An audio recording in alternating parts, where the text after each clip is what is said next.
नमस्कार मित्रांनो, मी प्राध्यापक जयंत वासने आणि आपण मागील काही लेक्चरपासून BA सेकंड इयर या वर्गाकरता भूगोल विषयातील अत्यंत महत्त्वाचा पेपर म्हणजे भौगोलिक माहिती प्रणाली, ज्याला इंग्लिशमध्ये जिओग्राफिकल इन्फॉर्मेशन सिस्टीम म्हणजेच GIS या नावाने ओळखले जाते। मित्रांनो, कालच्या लेक्चरपासून आपण या ठिकाणी नवीन पॉईंटला सुरुवात केली होती, ज्यामध्ये या GIS मध्ये काम करण्यासाठी जे महत्त्वाचा डाटा जो आहे, हा डाटा आपल्याला अत्यंत आवश्यक असतो आणि पृथ्वीवरील आणि इतर वेगवेगळ्या म्हणजे आपल्या पूर्ण पृथ्वी असेल किंवा इतर उपग्रहासंबंधित माहिती असेल, तर ही जर माहिती घ्यायची असेल तर आणि त्याच्या संबंधित जर ॲनालिसिस करायचं असेल तर आपल्या या GIS मध्ये वेगवेगळे डाटा हा इनपुट करावा लागतो, ॲनालिसिस करावा लागतो, त्याला मांडणी करावी लागते आणि त्यासाठी या डाट्याला आपण माहिती स्त्रोत जे आहे GISचे माहिती स्त्रोत, या पॉईंटचा आपण या ठिकाणी अभ्यास करणार आहोत। यामध्ये आपण मागच्या लेक्चरमध्ये माहिती स्त्रोतमध्ये याला आपण दोन भागामध्ये विभाजित केलेलं होतं।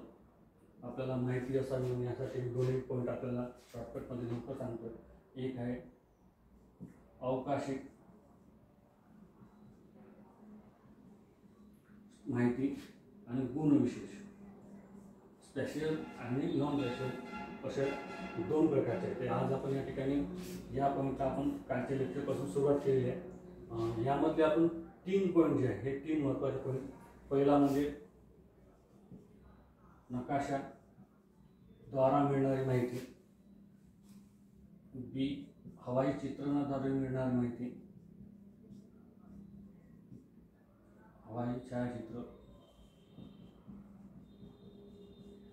आणि C GPS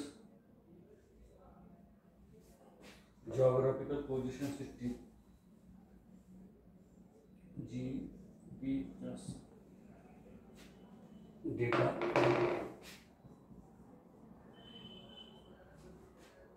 तर या 3 पॉईंटचा आपण अभ्यास मागच्या लेक्चरमध्ये केलेला आहे आणि आज आपण म्हणजे नकाशातून मिळणारी माहिती आपण ह्या GIS मध्ये वापर करू शकतो। हवाईच्या चित्रणाद्वारे ती वेगवेगळ्या स्वरूपाची जी मिळणार माहिती आहे, विमानाद्वारे घेतलेले फोटो असेल, ड्रोनद्वारे घेतलेले फोटो असेल, हेलिकॉप्टरद्वारे घेतलेले फोटो असेल, बलून्स वगैरे असे काही जे असेल त्या सगळ्यांच्या आधारावर घेतलेली माहिती आहे, आकाशाच्यातून माहिती घेतली म्हणून ती माहितीसुद्धा आपण या GPS मध्ये वापरू शकतो। GPS हा जो सिस्टीम आहे, उपग्रहाच्या मिळणारा डाटा जो आहे, डाटाचा वापरसुद्धा आपण GIS मध्ये सॉफ्टवेअरमध्ये करू शकतो। आणि चौथा आज आपण पॉईंट बघणार तो आहे म्हणजे उपग्रह,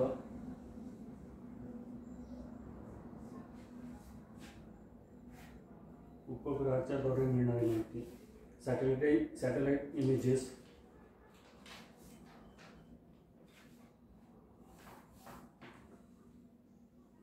उपग्रह प्रतिमा, सॅटेलाइट इमेजेस असे म्हणतात। तर GPS नंतर हे उपग्रह जे आहे, दोन GPS आणि हे जे वेगवेगळ्या स्वरूपाचे उपग्रह आहे, उपग्रहाच्या आधारे मिळणारी माहिती। मित्रांनो, आपण बघतो की आज आधुनिक काळामध्ये ज्याप्रमाणे पूर्वी आपण वेगवेगळ्या स्वरूपाचे विटेवरील नकाशा असो, त्यानंतर कागदावरील नकाशा असो, त्यानंतर आपला कापडावरील नकाशा असो, कागदावरील नकाशा असो, त्या डिजिटल स्वरूपाचे नकाशे असो, ह्या नकाशाचा वापर आपण करत होतो। त्यावेळेस त्यातली जी माहिती आहे काही सूक्ष्म स्वरूपाची, जी वेगवेगळ्या स्वरूपाची आहे ती माहिती मिळणं हे खूप कठीण होते। त्यानंतर हवाई छायाचित्राचा सुद्धा आपण माहिती घेतली आहे, त्याच्यामध्ये बराच भाग जो आहे ओव्हरलॅप होत होता, काही थोड्या प्रमाणात आता त्याचा सुद्धा वापर आपण कमी जास्त प्रमाणात करतोय। पण त्यानंतर ही GPS हे अत्याधुनिक उपग्रह आहे। त्यानंतर उपग्रहाच्या प्रतिमा, उपग्रहाच्या प्रतिमा हे सुद्धा अत्यंत आधुनिक तंत्रज्ञान आहे. ह्या तंत्रज्ञानाद्वारे भेटणारी माहिती जी आहे ही अचूक आणि खूपच प्रभावशील असलेली माहिती आहे, ज्याच्या सांख्यिकीय डेटाचा वापर करून आपण आज एखाद्या ठिकाणचं विश्लेषण आहे, म्हणजे एखाद्या प्रदेशाचं विश्लेषण आपण चांगल्या प्रकारे करू शकतो. आता उपग्रहाद्वारे येणारी माहिती म्हणजे काय, तर आपण बघतो की प्रत्येक म्हणजे देशाने आणि काही खाजगी आणि काही सरकारी एजन्सीद्वारे आकाशामध्ये उपग्रह आपले सोडलेले आहे. खूप खर्चिक स्वरूपाचे ही पद्धत जरी असली, उपग्रह सोडणे ही काही साधी पद्धत नाही आहे आणि त्यासाठी लागणारा खर्च हा सुद्धा खूप महागाचा असतो. परंतु प्रत्येक देशाने आपल्या ज्या काही अर्थच्या समोर म्हणजे आपला जो भूभाग आहे त्या भूभागावरती अर्थवरती हे उपग्रह सोडले आहे, म्हणजे आकाशामध्ये उपग्रह सोडले आहे, ज्याच्यामुळं त्याला कोणताही अडथळा न येता ते उपग्रह सतत त्या आपल्या भूपृष्ठाचे ज्या ठिकाणी त्यांचं स्थान आहे पृथ्वीभोवती ते फिरतात, तर त्या स्थानामधून त्या जॉग्राफिकल ज्या पोझिशनमध्ये त्या ठिकाणी आहेत त्या आधारावरती त्या ठिकाणची पूर्ण माहिती ही घेतात. जसं भारताच्या ठिकाणी जो भारताने सोडलेले उपग्रह आहे, या उपग्रहाच्या आधारावरती पूर्ण चित्रीकरण हे हरदम रोज या ठिकाणी उपग्रहाद्वारे केले जाते. यामध्ये आपण बघू शकतो की मित्रांनो, आपल्याला जो सूर्यापासून येणारा जो किरण आहे, हे सूर्यापासून येणारे किरण हे पृथ्वीपर्यंत येतात आणि पृथ्वीवरती येताना ते प्रत्येक घटकाला छेदतात आणि त्याच्यामुळे त्याच्यातून जी ऊर्जा आहे ही परत रिफ्लेक्ट वरच्या बाजूने होते. उदाहरणार्थ सूर्यापासून येणारी ऊर्जा जी आहे हे सूर्यकिरण हे ढगाळ असेल तर ते ढग असेल तर त्या ढगाला छेदतात आणि त्याच्यामुळे ते परावर्तित होतात. त्यानंतर उरलेली ऊर्जा ही जेव्हा जमिनीवर येते, पाण्यावर जेव्हा सूर्यकिरण पडतात त्याच्यातली जी ते रिफ्लेक्ट होतात, वरती जातात. आपला जर एखाद्या ठिकाणी स्लॅब असेल, स्लॅबचा भाग असेल तर स्लॅबवर जेव्हा उन्हाळ्यामध्ये किंवा इतर वेळेस जेव्हा ते सूर्यकिरण त्यावरती पडते तर त्याच्यातून ते रिफ्लेक्शन वरच्या बाजूने होते. झाडाची पानं असेल त्याच्यातून रिफ्लेक्शन वेगळ्या स्वरूपात होते. आपल्या घरी जर टिनं असेल तर टिनाच्या वरतून जेव्हा सूर्यकिरण पडतात त्याच्यामुळे रिफ्लेक्शन वेगळं होते. तर भूपृष्ठावर जेव्हा सूर्यकिरण पडतात तर या सूर्यकिरण पडल्यानंतर त्याच्यातून जे ऊर्जा त्या रिफ्लेक्शन वरच्या बाजूने होते, तर त्या रिफ्लेक्शनच्या आधारावरती वेगवेगळ्या स्वरूपाचे रिफ्लेक्शनच्या आधारावरती त्या ठिकाणी इमेजेसला आपण विभाजित करू. त्या ठिकाणी आपण त्या भागाचं कोणत्या ठिकाणी बिल्डअप एरिया आहे, कोणत्या ठिकाणी वॉटर बॉडीज आहे, कोणत्या ठिकाणी ॲग्रिकल्चर लँड आहे, कोणत्या ठिकाणी बॅरन लँड आहे, कोणत्या ठिकाणी व्हेजिटेशनचं प्रमाण जास्त आहे, ग्रीन कोणत्या ठिकाणी आहे, कमी ग्रीन व्हेजिटेशन कोणत्या ठिकाणी आहे, रेल्वे रूट कोणत्या प्रकारचा आहे, कारण त्या ठिकाणी होणारे जे सूर्यापासून होणारं विसर्जन आहे ते लाईटमध्ये असते, एका सरळ लाईनमध्ये असते दिसून येते. आणि जेव्हा यांना आपण हे जे सॅटेलाईटद्वारे इमेजेस आहे हे इमेजेस आपण घेतो आणि या आधारावरती काय करतो, आपण वेगवेगळ्या स्वरूपाचे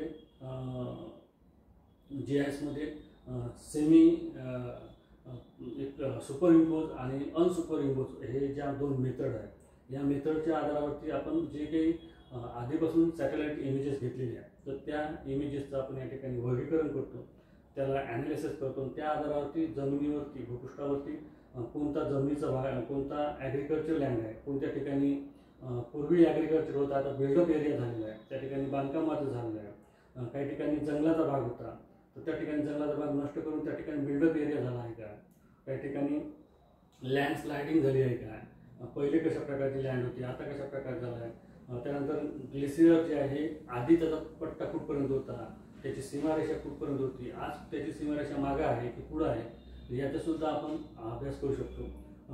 मित्रांनो, आपल्याला या ठिकाणी मी सांगू इच्छितो की जेव्हा आपल्याला या GIS मध्ये सॉफ्टवेअरमध्ये काम करायचं असेल तर इंडियाचा जो इस्रो किंवा भुवन वेबसाईट आहे तर या वेबसाईटवर सुद्धा या सॅटेलाईट इमेजेस आपल्याला उपलब्ध आहे.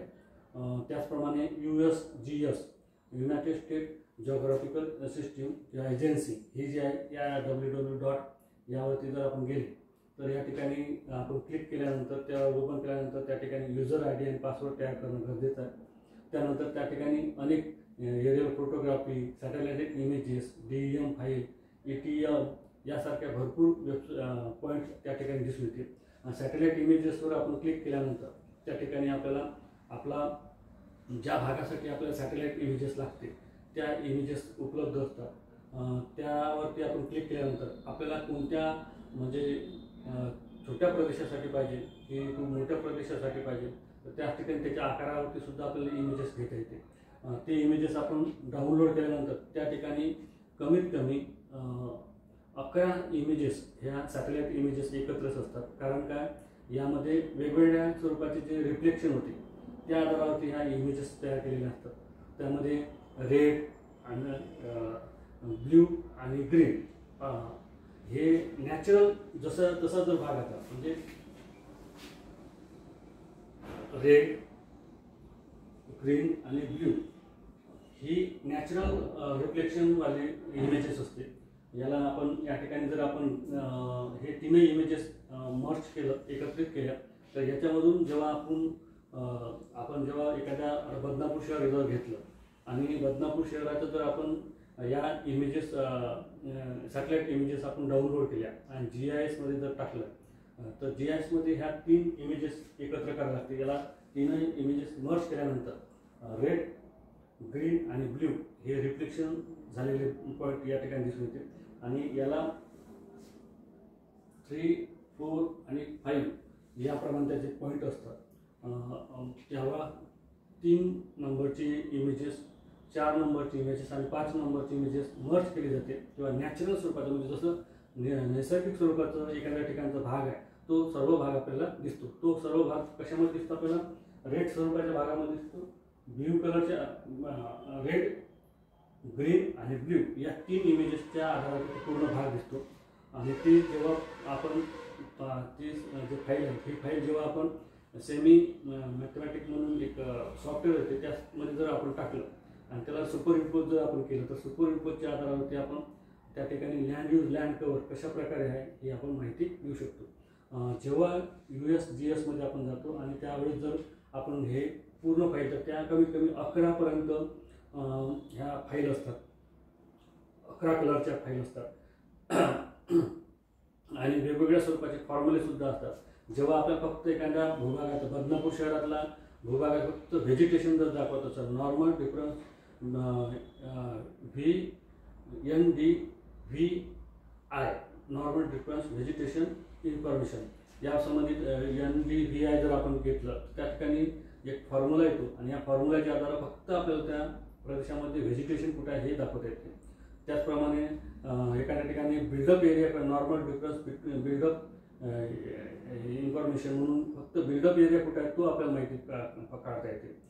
बॉडी वॉटर बॉडीज आहे वॉटर बॉडीजचा सुद्धा आपल्याला पॉईंट काढता येते। त्याच्यामुळं एकूण 11 जे आहे सॅटेलाईट इमेजेस या ठिकाणी येतात आणि प्रत्येक इमेजेसचं जे आहे सॅटेलाईटचं जे आहे वेगवेगळ्या कलर असतो आणि त्या कलरच्या आधारावरती आपल्याला वेगवेगळ्या स्वरूपाच्या जे माहिती आहे डेटा जो आहे हा वेगवेगळा डेटा आपल्याला घेता येतो। तो हा GIS संबंधित उपग्रह संबंधित अत्यंत महत्त्वाचा आहे। या उपग्रहाच्या पॉईंटला आपण पुढच्या लेक्चरमध्ये आणखी चांगल्या प्रकारे त्या ठिकाणी माहिती घेऊया आणि आज या ठिकाणी उपग्रहाची जी प्रस्तावना आहे या ठिकाणी आपण संपवू आणि पुढच्या लेक्चरमध्ये या संबंधीची माहिती बघूया। तोपर्यंत धन्यवाद आणि मला अपेक्षित आहे की हा पॉईंट आपल्याला या ठिकाणी समजला असेल। उपग्रहाच्याद्वारे घेतलेल्या इमेजेसच्या या संबंधित आपल्याला माहिती ही बघणं गरजेचं आहे कारण हा उपग्रहाद्वारे घेतलेली माहिती जी आहे ही GIS मध्ये जास्तीत जास्त मोठ्या प्रमाणात वापरली जाते आणि त्याच्यामुळे याची माहिती आपण पुढच्या लेक्चरमध्ये